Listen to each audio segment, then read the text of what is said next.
Welcome, fellow travelers. My name is Demon Queen Rikka, and I'm joining Chibi and Beertag at the Golden Feather. Come on in, grab a seat, and let's share tales of adventure.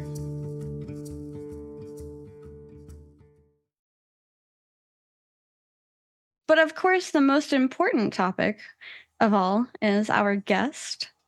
Yeah. Well, thank you. Welcome in. Thanks. Welcome to being the bard for the week. Haven't been a bard before. New for me. Yeah. It's funny because somebody was like, "I'm not a bard. I'm a tank," and I was like, "No. Like the typical idea of a bard, like where you're telling a story. You're telling us your story." And they're like, "Oh." Maybe we should change it to our amateur visiting bard. Amateur visiting bard. First time bard, long time bard listener. A bard in training. There we go. I could be a bard in training. Oh my gosh. Irish Becky says, I can bardly wait until Wednesday. Speaking of Wednesday, are you looking forward to bard, and what class are you looking to play? I am, actually. I'm very excited to see what exactly bard will have to offer. I think it's going to be something a lot of people are very excited for. I myself am a healer, so I am already on that cleric train, full speed ahead. But I'm excited for it nonetheless. Yeah, same. So I'm taking it when you say healer, you're looking at either cleric or bard. Full on cleric. Full on cleric. Okay. I can appreciate that. Same here. Yes. I was gonna say you may have found a peer in Chibi here. Yeah, I see that. I always funny. On the official Ashes of Creation Discord, I'm cleric Chibi Bree. Oh, cute. So everybody knows I am cleric.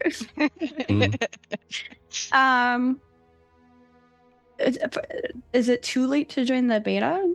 We're not even in beta yet. Not yet. We haven't even hit alpha 2. Yeah, the alpha, they're going to be opening up sales to get into the alpha 2 though, but it's going to be just alpha 2. Yeah.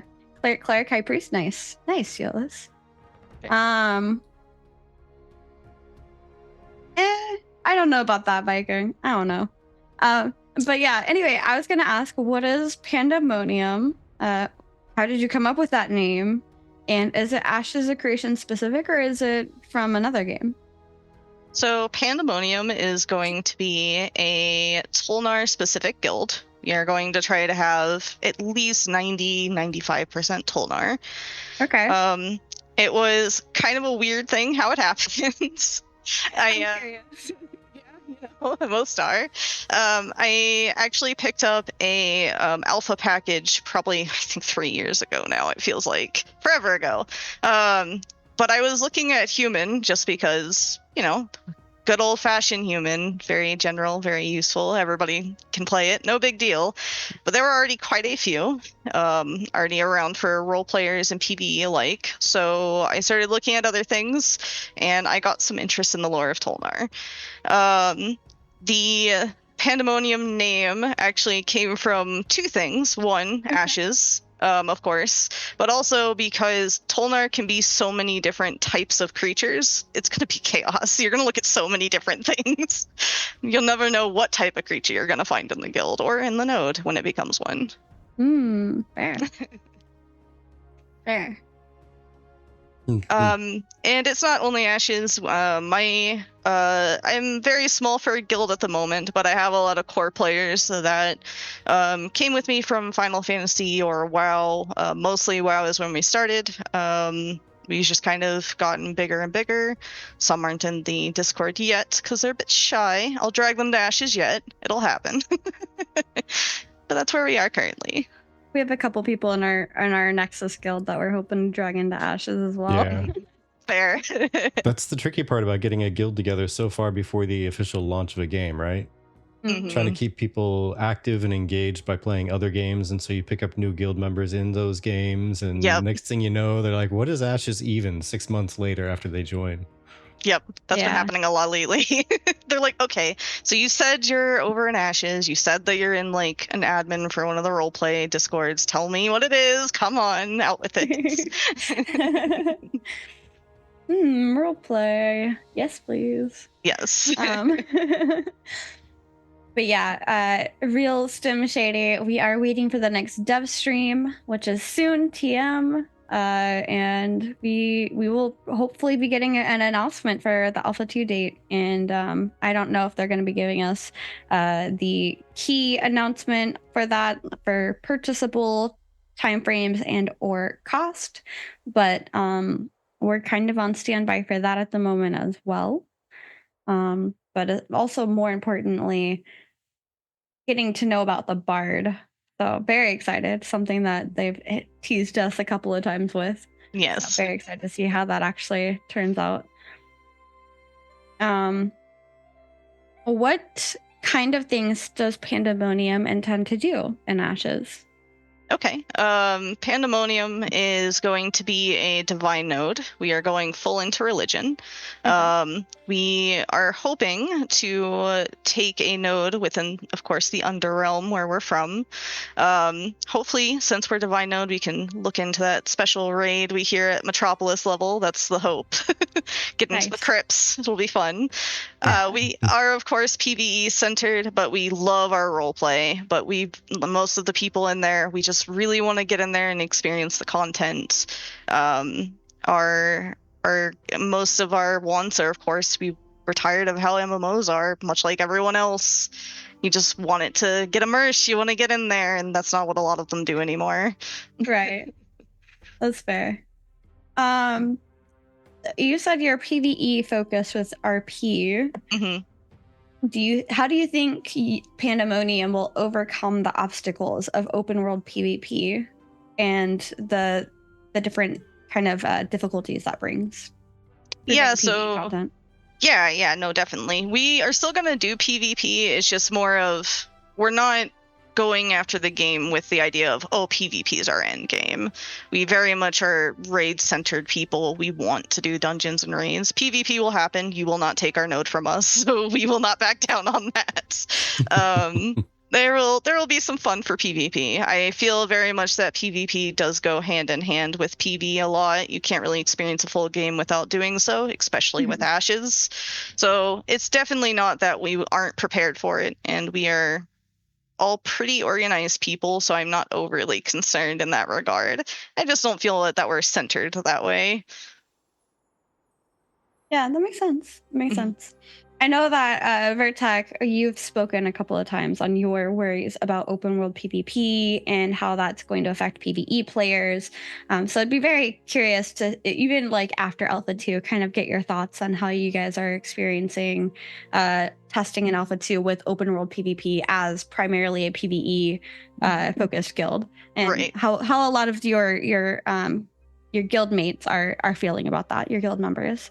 Yeah, because maybe more accurately, it's more like I feel that there's not enough dedicated PvE activities, and that, I can see that. Yeah, there's enough PvP interfering with it. It would reduce the quality of that.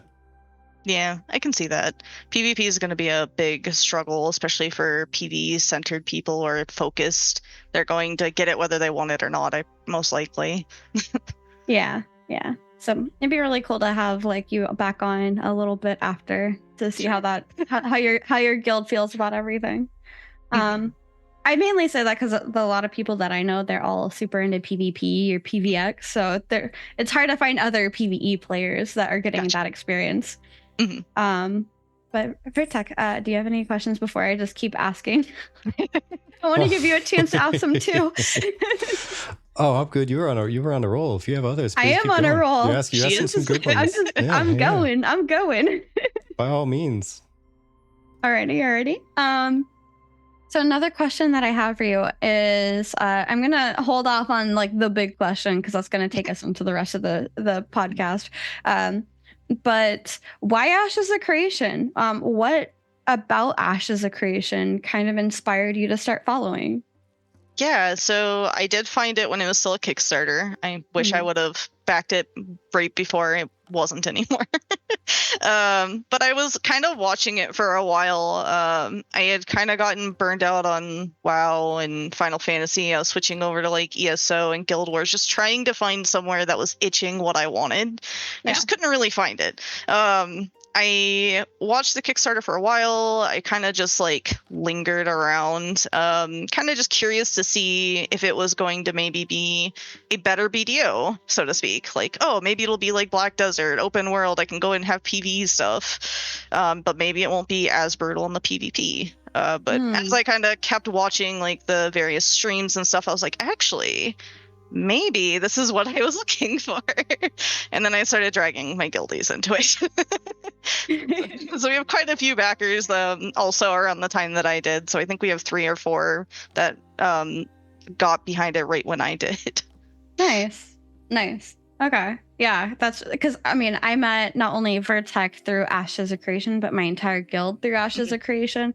So I don't think I really dragged many people at all into Ashes from my personal life, to be honest. I feel like the people that I used to know, either they've come into Ashes themselves, like Turgo Live is somebody that I used to know back when we were playing Overwatch with them. So I never expected him to get into Ashes.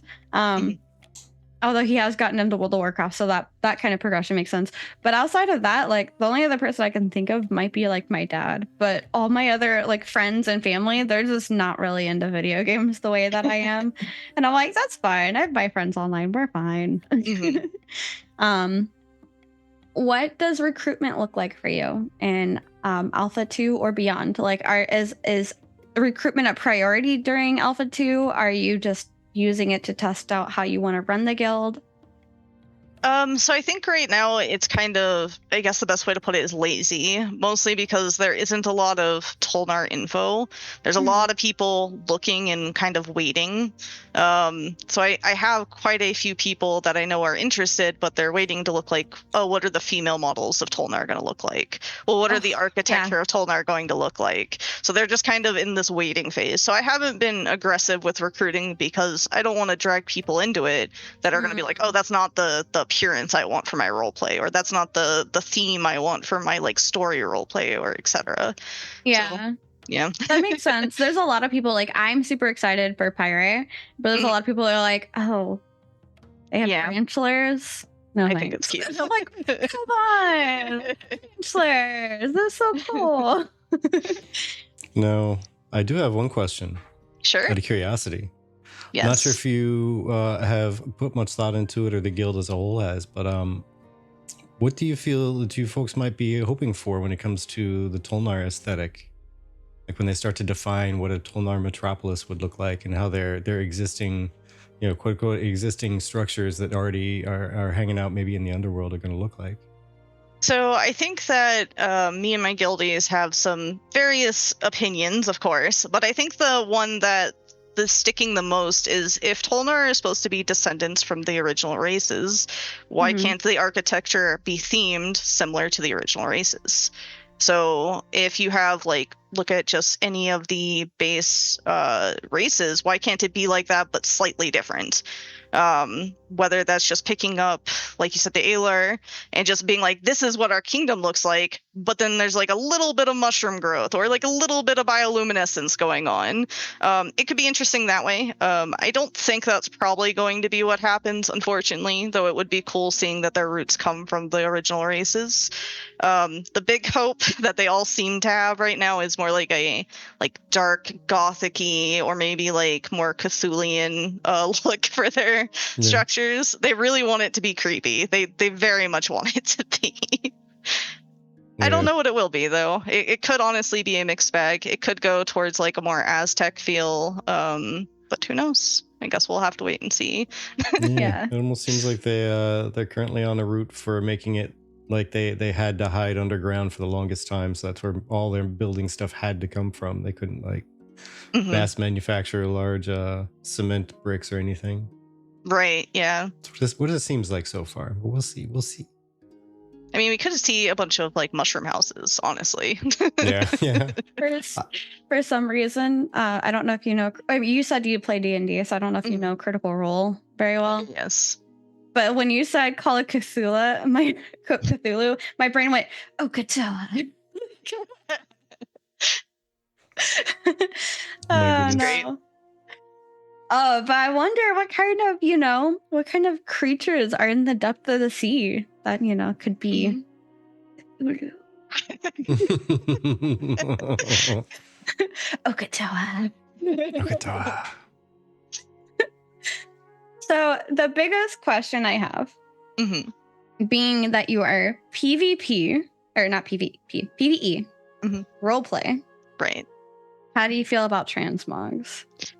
I feel transmogs are very important to Okay. a player's overall thought process of how they view and see their character.